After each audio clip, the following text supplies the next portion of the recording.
Olá pessoal, tudo bem com vocês? Olha só, tô de volta. Depois de um tempão sem gravar para vocês, eu voltei hoje para fazer a tradicional correção das questões de biologia do Enem. E eu prometo para vocês que o canal tá voltando ativo e vai ter muita videoaula para vocês. O que eu vou fazer hoje é uma correção comentada das questões, é meio breve, meio resumido mesmo, para o vídeo não ficar muito longo, só para vocês acompanharem aí, ver como é que vocês foram na prova e tudo mais, e para quem é treineiro e está estudando, conferir também a correção. Para conteúdo mais aprofundado, você vai ter que acessar as aulas, tá bom? Que não vai ser o caso hoje. Bom, o que eu achei dessa prova do Enem de hoje? Bom, eu acho que é muito complicado um professor falar que a prova foi fácil, porque nós somos professores, nós somos profissionais daquela área, estamos analisando só a nossa área aqui no conforto da nossa casa, tomando um vinho, assistindo uma série, né?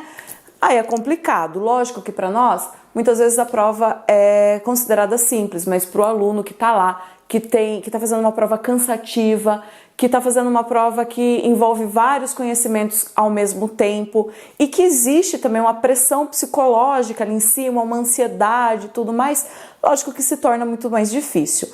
No caso, a prova de biologia, eu achei que ela foi dentro do padrão Enem, não foi nenhuma grande surpresa em termos de dificuldade, ela seguiu a linha que estava sendo seguida já há algum tempo.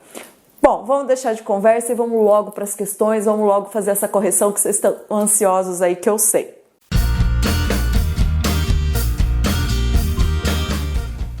Então, vamos para a correção do Enem de 2017, das questões de biologia, feitas pela professora doutora Sabrina Pascoli, que no caso sou eu. A imagem pode até não estar muito nítida para vocês, porque são imagens escaneadas, tá ok? Mas eu acho que dá para acompanhar legalzinho. Eu estou usando como referência o caderno rosa, mas os outros cadernos, a única coisa que muda é a sequência das questões, dá para vocês acompanharem tranquilamente. A questão número 92 diz o seguinte: uma das estratégias para a conservação de alimentos é o salgamento, a adição de cloreto de sódio, que era utilizada por tropeiros, vaqueiros, né? E o que ocorre com as células presentes nos alimentos preservados com essa técnica? Se você coloca sal, né, se você adiciona o sal, né, fazendo salgamento, o que vai acontecer? Vai acontecer um processo de osmose, gente. As células vão perder água. Por quê? Porque a água sempre vai para o meio onde está mais concentrado. A água, ela quer diluir. Então, ela vai para o meio mais concentrado, ou seja, para fora da célula. Então, olha só. O sal adicionado diminui a concentração de solutos em seu interior. Não está correto. O sal adicionado desorganiza e destrói as membranas plasmáticas da célula. Também está incorreto. A adição de sal altera as propriedades de suas membranas plasmáticas. Incorreto também, não vai alterar. Os íons de sódio e cloro provenientes da dissociação do sal entram livremente nela. Não, gente. Lembra que célula não é festa da uva Niágara, tá? Existem regras para entrada e saída de substâncias das células. E letra E, a grande concentração de sal no meio extracelular provoca a saída de água de dentro delas. É a letra E que está correta. Essa grande concentração de sal fora da célula torna o meio exterior, né, da célula hipertônico e a água sempre vai para o meio hipertônico. Então, letra E, questãozinha de osmose aí para vocês. A questão número 95 traz o seguinte: a terapia celular tem sido amplamente divulgada como revolucionária por permitir a regeneração de tecidos a partir de células novas. Entretanto, a técnica de se introduzirem novas células em um tecido para o tratamento de enfermidades em indivíduos já era aplicada rotineiramente em hospitais. A que técnica refere-se o texto? Vacina? Não, gente, vacina é a introdução de antígeno para a produção de anticorpos. Biópsia, não, também é retirada de tecido para análise. Hemodiálise e quimioterapia são tratamentos realizados, né? A hemodiálise aí para retirada de impurezas, né, de substâncias de excreção do sangue, quando há falha no sistema renal. E a quimioterapia no tratamento de câncer, destruindo as células cancerígenas. A resposta correta também é a letra E, transfusão de sangue, tá, gente? Pode ser que você se confunda, né? Porque às vezes é difícil para o aluno associar o seguinte, que o sangue é um tecido. Então, na transfusão de sangue, você está colocando plasma e células sanguíneas, tá ok? Portanto, a resposta correta aí, pessoal, é a letra E. E de esperança de ir bem nessa prova. Questão número 98. Essa questão, vou resumir aqui para vocês. Ela está falando o seguinte, que para ter a reação de polimerase, né, a técnica de biologia molecular na verdade, assim, é uma técnica, né? A reação de cadeia em polimerase é uma técnica de biologia molecular que permite a replicação do DNA de forma rápida. E aí fala que o seguinte, essa técnica, ela vai... vou vindo aqui, olha só. A dupla hélice é estabilizada por ligações de hidrogênio, duas entre as bases de adenina e timina, então são 2 pontos de hidrogênio que ligam adenina e timina, e 3 entre as bases guanina e citosina, são 3 pontos de hidrogênio que ligam citosina e guanina. Inicialmente, para que o DNA possa ser replicado, a dupla hélice precisa ser desnaturada, desenrolada, e tem que ser feito também a quebra das ligações de hidrogênio entre essas bases nitrogenadas. Qual dos segmentos de DNA será o primeiro a desnaturar totalmente durante o aumento de temperatura? Ou seja, vai ter um aumento de temperatura aqui para quebrar as pontes de hidrogênio.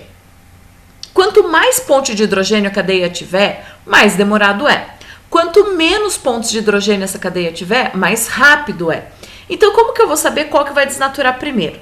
Gente, olha só, entre citosina e guanina são 3 pontes, e adenina e timina são 2. Então, eu tenho que ver qual deles tem a maior quantidade de adenina e timina. Então, olha só, quanto mais adenina e timina tiver, menos pontos de hidrogênio.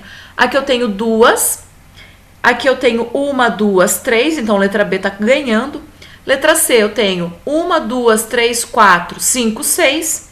A letra D tem 1, 2, 3 e a letra E tem 1, 2, 3.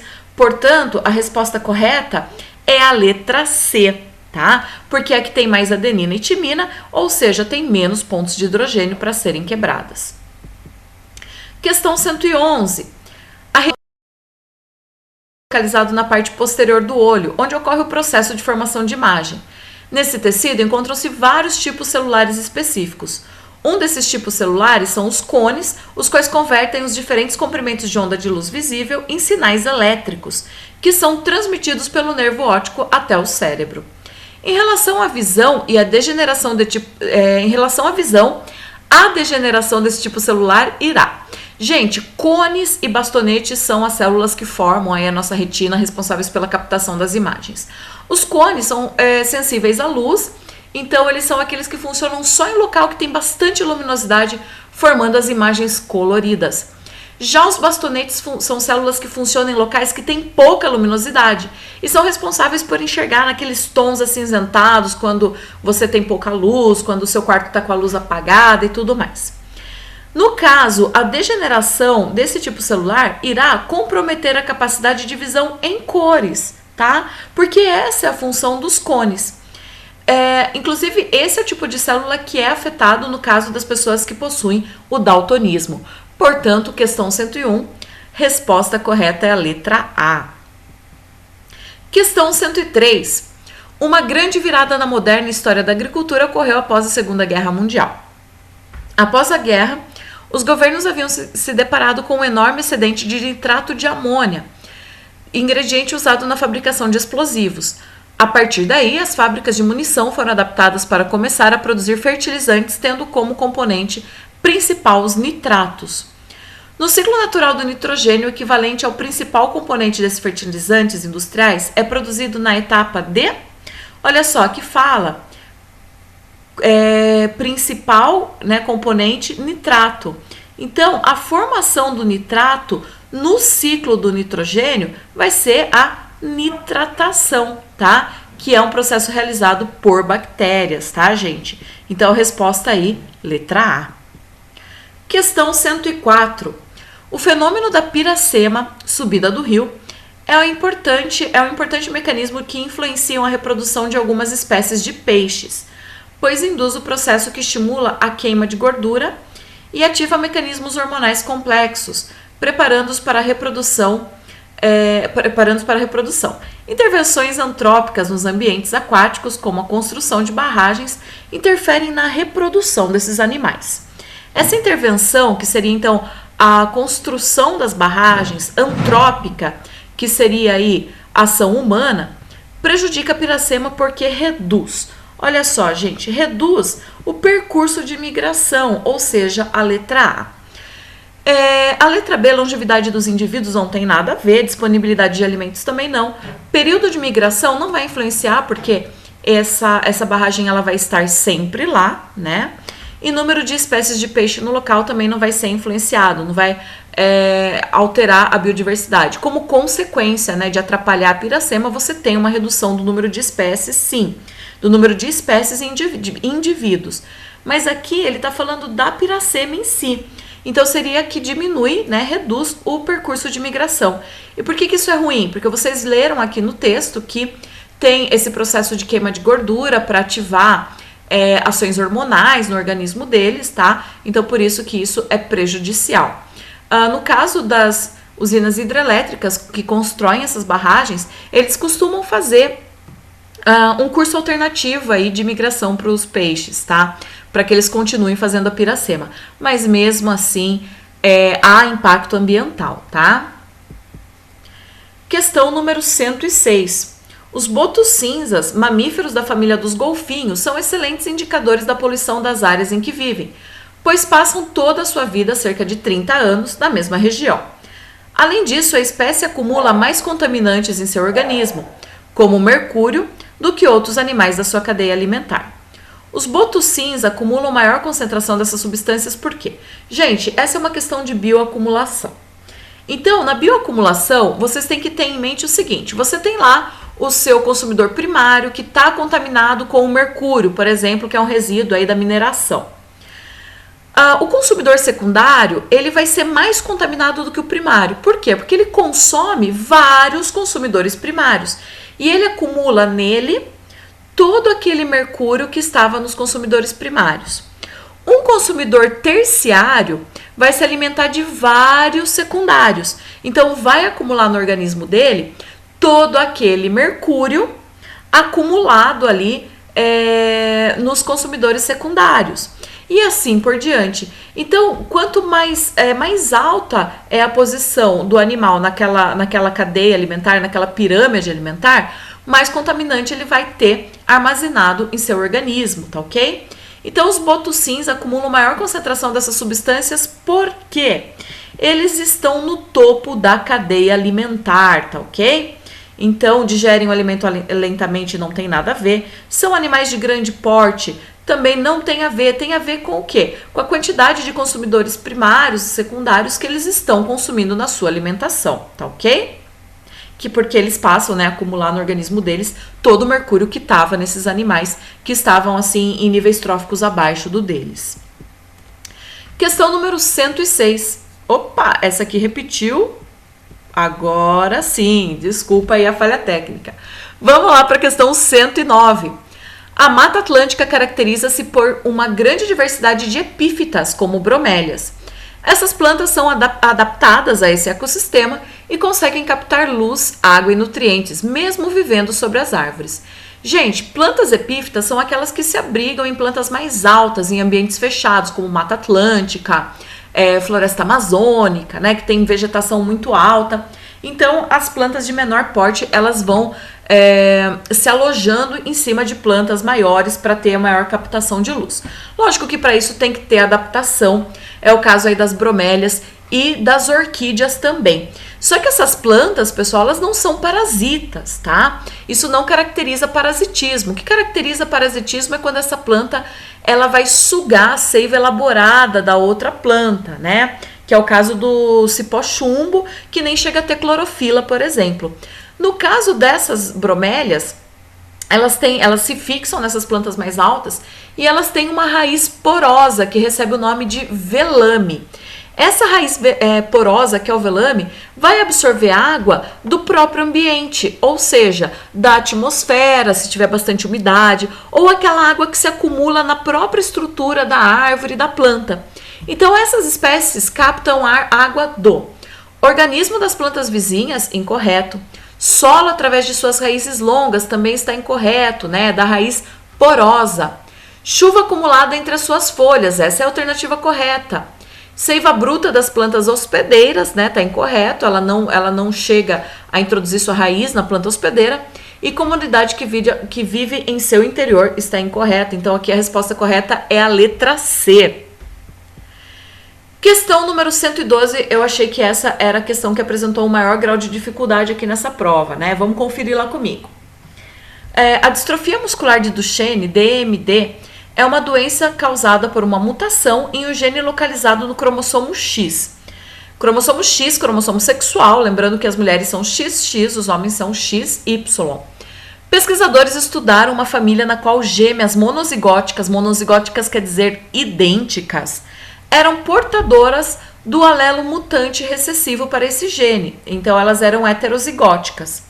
O interessante é que uma das gêmeas apresentava o fenótipo relacionado ao alelo mutante, isto é, a distrofia muscular de Duchenne, enquanto a sua irmã apresentava um fenótipo normal, não apresentava ali a doença. A diferença da manifestação da DMD entre as gêmeas pode ser explicada pela, olha só, dominância incompleta do alelo, esse não é um caso de dominância incompleta, tá certo? Até, não sei se o texto chega a citar um alelo mutante recessivo, tá ok? Então, se tem recessivo e dominante, não é de dominância incompleta. Letra B, falha na separação dos cromossomos X no momento da separação de dois embriões, também está incorreta essa daqui. Essa falha na separação dos cromossomos X, no momento do embrião, o embrião ele já não é formado por apenas uma única célula, tá? Então, essa falha na separação cromossômica, ela pode acontecer na hora da formação do gameta, tá? Não após uma fecundação e formação de embrião. Mas aí, uma falha nessa separação de cromossomo X geraria síndrome do triplo X ou síndrome de Turner, tá ok? Não geraria aí essa situação que o problema traz. Letra C, recombinação cromossômica é uma divisão celular embrionária anterior à separação dos dois embriões, também está incorreto. Letra D, inativação aleatória de um dos cromossomos X em fase posterior à divisão que resulta nos dois embriões. Essa é a alternativa correta. Como as mulheres apresentam dois cromossomos X, há inativação aleatória de um dos cromossomos, que vai formar lá, como vocês sabem, o corpúsculo de Barr, tá ok? Letra E, origem paterna do cromossomo portador do alelo mutante em uma das gêmeas e origem materna na outra. As duas têm um cromossomo X do pai e um cromossomo X da mãe. E elas têm o mesmo cromossomo, porque se elas são monozigóticas, elas foram formadas a partir de um único óvulo e um único espermatozoide. Um único óvulo não, né? Um único ovócito secundário, né? Que é o correto. Então, a resposta correta aí é a letra D, tá certo, pessoal? Eu considerei essa a questão mais difícil da prova. Depois vocês me falam aí nos comentários o que vocês acharam. Questão número 113. Para se adequar às normas ambientais atuais, as construtoras precisam prever em suas obras a questão de uso de materiais de modo a minimizar os impactos causados no local. Entre esses materiais está o chamado concregrama ou pisograma, que é um tipo de revestimento composto por peças de concreto com áreas vazadas preenchidas com solo gramado. As figuras apresentam essas duas formas de piso feitos de concreto. Aqui está o piso tradicional de concreto e aqui está o concregrama, que eu tenho aqui grama, né, e o concreto ao redor. Esse é aqueles pisos, pessoal, de concreto que tem esse espacinho com grama que a gente afunda o salto quando está andando, né, aquela coisa toda. A utilização desse tipo de piso em uma obra tem como objetivo evitar no solo a impermeabilização, letra A. Por quê? Por ele ter um espaço com solo gramado, né, com solo exposto, vai facilitar a absorção de água em épocas de chuva, evitando assim a impermeabilização e a formação de enchentes nas grandes cidades. Questão número 115.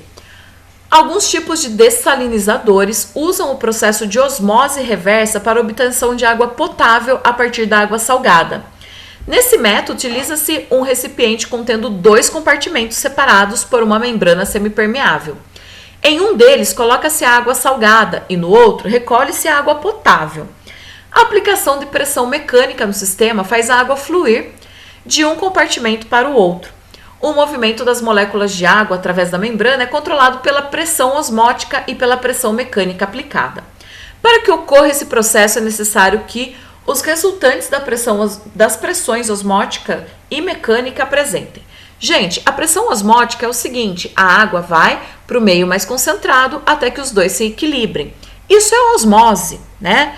Se eu quero reverter, se eu quero fazer uma osmose reversa, o que eu tenho que fazer? Eu tenho que aplicar essa força mecânica no sentido oposto da osmose, tá? Então, aqui eu já vou eliminar a letra A e a letra D, tá certo? Então, sentidos opostos. E se eu aplico com a mesma força, né, a mesma intensidade que a pressão osmótica, a coisa não vai sair do lugar. Então, tem que ser em sentidos opostos e maior intensidade em relação à pressão osmótica. Então, a resposta certa é a letra E, sentidos opostos e maior intensidade da pressão mecânica. Essa pressão mecânica tem que ser maior que a pressão osmótica. Resposta, então, correta é a letra E, de esquistossomose. Questão número 117. Os medicamentos são rotineiramente utilizados pelo ser humano como intuito de diminuir ou, por muitas vezes, curar possíveis transtornos de saúde. Os antibióticos são grupos de fármacos inseridos no tratamento de doenças causadas por bactérias. Lembrando que antibiótico não funciona no caso de doenças virais, tá? Na terapêutica das doenças mencionadas, algum desses fármacos atua. Então, como que vai ser a atuação dos antibióticos? Letra A, ativando o sistema imunológico do hospedeiro? Não, gente, isso aqui, ó, vacina. Letra B, interferindo na cascata bioquímica da inflamação, também está incorreto, o antibiótico não vai fazer esse tipo de ação. Letra C, removendo as toxinas sintetizadas pelas bactérias, também não. Lembrando que algumas doenças são causadas pelas toxinas bacterianas, mas não é essa a função do antibiótico. Combatendo a célula hospedeira da bactéria, também não, que é a nossa célula no caso. Letra E, danificando estruturas específicas da célula bacteriana, essa vai ser a alternativa correta. Tem antibiótico que vai agir destruindo organela citoplasmática, a membrana citoplasmática da bactéria, tá certo? Tem antibiótico que vai impedir, que vai atrapalhar a bactéria na sua reprodução, na sua bipartição ou cisciparidade, e vai controlando o número de bactérias, que vai diminuindo, ajudando o sistema imunológico. Mas grande parte dos antibióticos vão atuar principalmente na destruição da parede celular e da membrana bacteriana, tá ok? Então a resposta aí é a letra E. Questão 119. Pesquisadores conseguiram estimular a absorção de energia luminosa em plantas graças ao uso de nanotubos de carbono. Para isso, os nanotubos de carbono se inseriram no interior dos cloroplastos por uma montagem espontânea, através das membranas dos cloroplastos. Pigmentos da planta absorvem as radiações luminosas. Os elétrons são excitados, né, eles são estimulados, e se deslocam no interior dessas membranas dos cloroplastos. E a planta utiliza em seguida essa energia elétrica para a fabricação de açúcares, no caso glicose. Os nanotubos de carbono podem absorver comprimentos de onda habitualmente não utilizados pelo cloroplasto. O comprimento de onda absorvido pelos vegetais vai ser principalmente os da luz vermelha e azul, tá ok? O restante é pouco utilizado ou não utilizado na fotossíntese vegetal. Continuando aí. E as pesquisas tiveram a ideia de utilizá-los como antenas, estimulando a conversão de energia solar pelos cloroplastos, com o aumento do transporte de elétrons. O aumento da eficiência fotossintética ocorreu pelo fato dos nanotubos de carbono promoverem diretamente a letra A, utilização de água. Não, tá falando do que, gente? De luz. Letra B, a absorção de fótons. Então, a resposta correta é a letra B, porque é ela que está falando sobre a absorção de fótons, de partícula luminosa, né? Então, gente, esse nanotubo estimularia o vegetal aí a absorver luz num comprimento de onda que ele não costuma absorver. Então, isso aumentaria, né, o aproveitamento do vegetal. Aí, letra C, formação do gás oxigênio, não fala nada disso no texto, né? Isso é uma consequência da fotossíntese. Letra D, proliferação dos cloroplastos. E letra E, captação do dióxido de carbono. Ficou bem claro aí que era B, absorção de fótons. Vamos agora para a questão 121. A epilação a laser, popularmente conhecido como depilação a laser, consiste na aplicação de uma fonte de luz para aquecer e causar uma lesão controlada nos folículos capilares, para fazer com que o pelo não cresça mais. Para evitar que outros tecidos sejam danificados, selecionam-se comprimentos de onda que são absorvidos pela melanina presente nos pelos, mas não afetam a oxihemoglobina no sangue, né? Ou seja, não vai chegar lá na hemácia, não vai atrapalhar a hemácia e também não afeta a água dos tecidos da região em que o tratamento será aplicado. A figura mostra como é a absorção de diferentes comprimentos de onda pela melanina, pela oxihemoglobina e pela água. Então eu tenho aqui, né, uma tabela mostrando a absorção aí, comprimento de onda de luz pela melanina. Você vê que a gente tem aqui a linha da melanina. A oxihemoglobina oscila bastante e a água aqui que aparece só a partir dos 900 nanômetros. Qual é o comprimento de onda em nanômetro ideal para depilação a laser? Teria que ser um que não afeta a água, ou seja, de 900 para baixo, e que também não afete a oxihemoglobina. O comprimento de onda que não afeta a oxihemoglobina aqui é o de 700. Então, gente, e ó, tem um bom rendimento para melanina, né? Então, o comprimento de onda ideal aí vai ser letra B, 700 nanômetros. Questão número 130. A centrífuga são equipamentos utilizados em laboratórios, clínicas e indústrias. Seu funcionamento faz uso de aceleração centrífuga obtida pela rotação de um recipiente e que serve para a separação de sólidos em suspensão em líquidos ou de líquidos misturados entre si. Um exemplo aí da utilização da centrífuga em laboratório é quando você vai fazer a análise clínica de sangue, faz a centrifugação do sangue, você separa o plasma das células sanguíneas. Nesse aparelho, a separação das substâncias ocorre em função das diferentes densidades, ou seja, letra A. A centrífuga ela vai girar num RPM bem alto, né, em rotação por minuto bem alto, e consegue separar as substâncias aí com diferentes densidades, sendo que o mais denso se acumula no fundo do frasco. Questão 131. Visando explicar uma das propriedades da membrana plasmática, fusionou-se, ou seja, né, se juntaram, né, uma célula de camundongo e uma célula humana, formando uma célula híbrida. Em seguida, com o intuito de marcar as proteínas de membrana, 2 anticorpos foram inseridos no experimento, um específico para as proteínas de membrana do camundongo e outras para as proteínas da membrana humana. Os anticorpos foram visualizados ao microscópio por meio da fluorescência de cores diferentes. Então, pegaram lá a membrana, né, proteína de membrana da célula humana e do camundongo, fizeram a fusão, aqui está a célula híbrida, e colocaram os anticorpos aqui como marcadores, né, ligados a essas proteínas. Depois de um tempo, ó, aqui é a etapa 3, na etapa 4, você vê que aparecem alternadas essas proteínas humanas de camundongo. E aí o exercício quer saber, a mudança observada na etapa 3, da etapa 3 para a etapa 4 do experimento, ocorre porque as proteínas, letra A, movimentam-se livremente no plano da bicamada lipídica. Gente, olha só, a resposta correta é a letra A. Por quê? Porque a membrana plasmática é uma dupla camada de fosfolipídio fluida. E se ela é fluida, essas proteínas elas vão se movimentar livremente, tá ok? Então essa é a alternativa correta, tá certo, pessoal? As outras são alternativas que realmente não tem a ver aí com... Não tem um fator aí para te confundir, enfim. Então a resposta aí, letra A, tá ok? Questão 133. A classificação biológica proposta por Whittaker permite distinguir 5 grandes linhas evolutivas, utilizando como critério de classificação a organização celular e o modo de nutrição.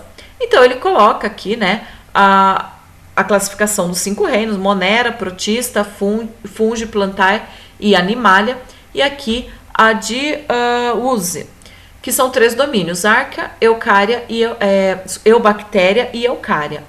A diferença básica nas classificações citadas é que a mais recente se baseia fundamentalmente em... A diferença entre as duas aqui vai ser os tipos de células, tá ok? Então, ele vai considerar como diferentes aqui, olha só, o tipo celular, tá certo? Essa é a principal característica considerada, tá certo? Então, resposta aí, letra A. Questão 135. Pesquisadores criaram um tipo de plaqueta artificial. Gente, falou plaqueta? E aí ele vai falar de doença ali embaixo? Qual a doença cujos pacientes teriam melhor em seu estado de saúde com o uso desse material? Gente, hemofilia. Quando fala de plaqueta, fala de hemofilia. Por quê? Porque a plaqueta é responsável pela coagulação sanguínea. Sem plaqueta não há coagulação sanguínea e às vezes um fator genético pode atrapalhar esse processo, né? E quando a pessoa tem esse fator genético, caracteriza a doença conhecida como hemofilia. Lembrando que a filariose é causada por verme nematelminte, né? A filária. A arteriosclerose vai ser o acúmulo de gordura na artéria, né? Que vai prejudicar a saúde, vai causar uma inflamação arterial. Letra D, doença de Chagas, que é causada por um protozoário, Trypanosoma cruzi. E letra E, síndrome da imunodeficiência adquirida, né, que é a AIDS, que vai ser causada por vírus. Então a resposta certa aí, galera, é a letra B. E é isso aí, pessoal. Essa foi a correção comentada das questões do Enem, das questões de biologia. Espero que vocês tenham gostado, espero que vocês tenham feito uma boa prova também, tá certo? Se você é estudante, se você é pré-vestibulando, se inscreve aqui no canal, indica para os seus amigos, assim vocês me ajudam a produzir mais conteúdo para vocês, tá certo? Um grande abraço e até mais!